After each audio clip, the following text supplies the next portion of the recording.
సంక్షేమము మనము అంటే నెలకు 10,000 కోట్ల రూపాయలు ఈ బీసీలు ఖర్చు పెట్టగలిగినటువంటి శక్తి ఉన్నటువంటి వాళ్ళు. అంటే ఏడాదికి 1,20,000 కోట్ల రూపాయలు రాష్ట్ర ఎకానమీకి జమ చేస్తుంది. ఎవరయ్యా? ఎవరు జమ చేస్తున్నారు? ఏడాదికి 1,20,000 కోట్ల రూపాయల సంపదను ఖజానాలో జమ చేస్తున్నటువంటి మోటబర్లు దమ్మున్న బిడ్డలు బీసీలా కాదా? మరి మేము జమ చేస్తుంటే మీరా కుప్ప మీద కూర్చొని రేషన్ కార్డు ఇస్తాం, కూల్యాలు పని చేపిస్తాం. మనం కదా ఓనర్లం. మనం ఓనర్లమై ఉంటే వాళ్ళు మనం కట్టినటువంటి పన్నుల సంపద మీద కూర్చొని కాంట్రాక్టులు చేసుకుంటా వాళ్ళ ఖజానాలు నింపుకుంటా ఉన్నారు. ఇలా తెలంగాణ రాష్ట్రంలో ఇన్ని లెక్కలు చెప్పిరు. ఓకే, తెలంగాణ రాష్ట్రంలో రెడ్డోళ్ళ లెక్క ఎంతరో చెప్పురా. రెడ్లు ఎంతమంది ఊరో చెప్పిరు, లెక్కలు అయితే వచ్చినాయి కదా. ఇలా వెలమోల సంఖ్య ఎంతో చెప్పురు. మీకు దమ్ముంటే ఈ 2 పేపర్లలో హెడ్లైన్ రాయించి మీరు తిరుగురు చూద్దాం. ఇవి చెప్పరిగా, ఇవి చెప్పరు. ఓసీలట 20% ఉన్నారని రాసుకుంటా ఉన్నారు పాపం. ఇలా లెక్క తెలంగాణ రాష్ట్రంలో ఉన్న వెలుమోలు ఎంతమంది అంటే గట్టిగా 1,00,000 లేరు.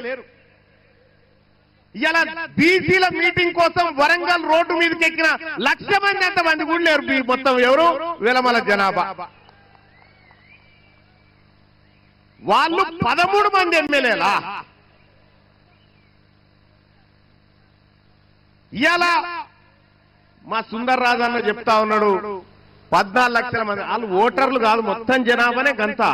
ఓటర్లు ఇంకా తక్కువ ఉన్నారు. పిడికేడు మంది లేరు, పిడికేడు మంది లేరు.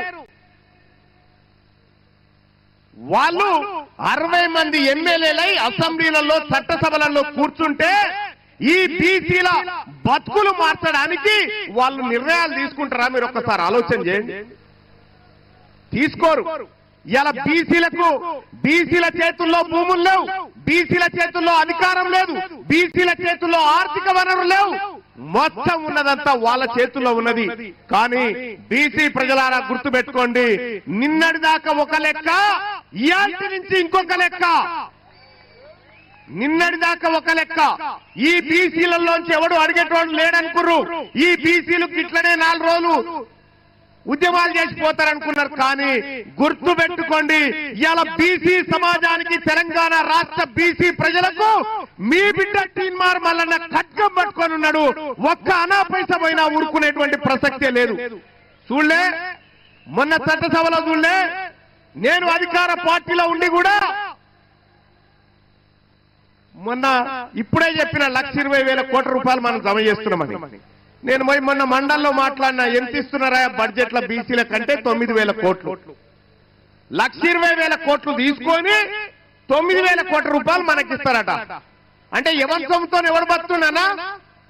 ఎవరి సొమ్ముతో ఎవరు బతుకుడు? మన కష్టంతో వాళ్ళు బతుకుంటే మనకు సేవ చేస్తున్నట్టు అని చెప్తా ఉన్నారు. నేను ఈ వరంగల్ వేదిక నుంచి చెప్తా ఉన్నా, మర్యాదగా బీసీల కుర్చీలు ఖాళీ చేయండి, మర్యాదగా బీసీల కుర్చీలు ఖాళీ చేయండి. మా బిడ్డలంతా తయారున్నారు ఈడ ఎక్కడానికి, కుర్చీలు ఎక్కడానికి మా బిడ్డలు తయారున్నారు. ఇలా సిద్ధమేనా? ఉన్నారా? మా బిడ్డలు ఇవాళ కుర్చీలు ఎక్కడానికి సిద్ధంగా ఉన్నారు. ఒక ఆయన పొద్దుగాల లైవ్ నడుస్తా ఉంటే ఒక ఆయన కామెంట్ పెట్టి నడుస్తున్నా. ఆయన పేరేందో ఉండే, నా ఫోన్ లో ఉండే. మహేశ్వర్ రెడ్డి అని ఒక ఆయన కామెంట్ పెట్టింది. ఏంటంటే బీసీలంతా మా ఉత్సదాగాలరా అని పెట్టిందన్న. చూస్తారా కామెంట్? ఇక చూడరు, బీసీలంతానట రెడ్ల ఉత్సదాగాల, మా ఉత్సదాగాలరా అని చెప్పి అలా కామెంట్ పెడతా ఉంటే, ఇంకా ఏం సోపది మీకు మాకు? జరా ఈ కెమెరా ఏదైతే ఉందో ఇది జూమ్ చేయండి బాయ్స్. ఈ లైవ్ స్క్రీన్ల మీద కనిపించేటువంటి కెమెరా ఇక చూడండి, మహేష్ రెడ్డి అట బీసీలు ఎప్పుడు మా ఉత్స తాగాల్సిందే అని చెప్పి బీసీల మట వాళ్ళ ఉత్స తాగనట.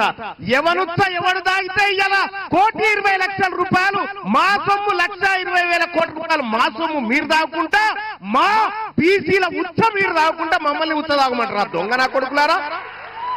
మా సొమ్ము కదా ఇది, మా సొమ్ము తాగుకుంటా మమ్మల్ని బీసీలకు ఇలా అధికారం మేమంటే ఒక ఆయన అంటాడు మీరేమన్నా చేసుకోరు కానీ రాజకీయాలు చేయొద్దట.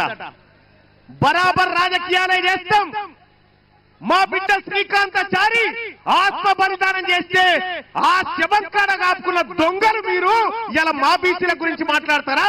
మా బిడ్డకు చేసిన న్యాయం ఏంది ఒక్కసారి నేను అడుగుతా ఉన్నా. ఏ లెక్కకు ఎక్కడైనా సిద్ధం. తీన్మార్ మల్లన్న లెక్కలు తీసుకొని వస్తాడు.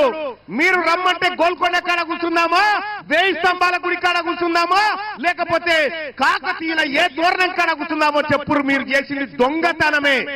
మీకో విషయమే తెలుసా? అసలు ఈ రెడ్లు వెలమలు తెలంగాణలో కాదు. ఈ రెడ్లు వెలమలు తెలంగాణలో కాదు. ఎందుకు చెప్తా ఉందంటే మనకు అక్కడక్కడ ఊర్లలో గడియలు కనిపిస్తున్నాయి. మా మల్లయ్య అనేటో బాయ్, అక్కడక్కడ ఊర్ల పండి గడియలు కనిపిస్తున్నాయా? ఆ గడియలు ఏంటి అవి? వాళ్ళ ఇండ్లు అనుకుంటురా? కాదు, ఒకప్పుడు తహసీల్ ఆఫీసులు అవన్నీ. ఒకప్పుడు తహసీల్ ఆఫీసులు. ఆ తహసీల్ ఆఫీసులో అప్పుడున్నటువంటి నిజాం ఏం చేసిందంటే ఇక్కడ వాళ్ళకు చదువు రాదు, ఉర్దూ రాదు, ఇంగ్లీష్ రాదు అని చెప్పి కొంతమందిని ఇతర రాష్ట్రాల నుంచి పిలిపించుకుంటే వీళ్ళు వచ్చారు. వీళ్ళు వచ్చి అలా దొరబడి పన్నులు వసూలు చేసుకుంటా మొత్తం భూమి సంపద అంతా వాళ్ళ పేరు మీద రాసుకున్నారు. వీళ్ళు మనోళ్ళు కాదు. ఈ వరంగల్ ఆర్ట్స్ కాలేజ్ వేదికలో జరుగుతున్నటువంటి ఈ సభ రెడ్లకు వెలమలకు మనం విడాకులు తీసుకుంటా ఉన్నాం వాళ్ళతోటి. వాళ్లకు మనకు విడాకులు ఇవి. ఎక్కడైనా పెళ్లిళ్ళు ఘనంగా చేస్తారు కానీ విడాకుల మహోత్సవం ఘనంగా చేస్తున్నటువంటి కార్యక్రమం ఇదే. విడాకులైనా కాదా? విడాకులైనా కాదా? ఇక వద్దా చాలు మీ సోపద్దాలు. 70 ఏళ్ళు మీ సోపతి బట్టి తిరిగితే 7 లక్షల కోట్ల అప్పయింది నా ప్రజల మీద. 70 ఏళ్ళు మీ సోపతి బట్టి తిరిగితే 1000 మంది పిల్లలు ఆత్మ బలిదానం చేసుకొని చచ్చిపోయారు. 70 ఏళ్ళు మీ సోపతి బట్టి తిరిగితే లక్షల కోట్ల సంపద లూటీ అయిపోయింది. 70 ఏళ్ల పాటు మీ సోపతి బట్టి తిరిగితే మీ కాంట్రాక్టర్ల బొక్కసాలు నిండినాయి తప్ప మా బీసీల డొక్కలు నింపలేకపోయినారు. ఇక మీతోటి మాకేందయా? వద్దు. రెడ్లకు మనకు విడాకులేనా? చెప్పరేవా లీడర్లు? విడాకులేనా? విడాకులేనా? ఇక వద్దు మీ సోపతి. మీ సోపతొద్దు. ఈ ఆర్ట్స్ కాలేజ్ వేదిక నుంచి చెప్తా ఉన్నా, మా బీసీలకు మీ ఓట్లు వద్దు. మీకు దమ్ముంటే మా ఓట్లు వద్దని చెప్పు. మీరు నిజంగా మనగాళ్ళైతే మాకు బీసీల ఓట్లు వద్దని చెప్పు. ఇవాళ టీచర్ ఎమ్మెల్సీ జరుగుతా ఉన్నాయి కదా. పిఆర్టీ అని ఒక సంఘం, ప్రోగ్రెసివ్ అని చెప్తారు కానీ ప్రోగ్రెసివ్ రెడ్డి టీచర్స్ యూనియన్ అది. అన్ని జిల్లాలకు అధ్యక్షులు వాళ్ళే.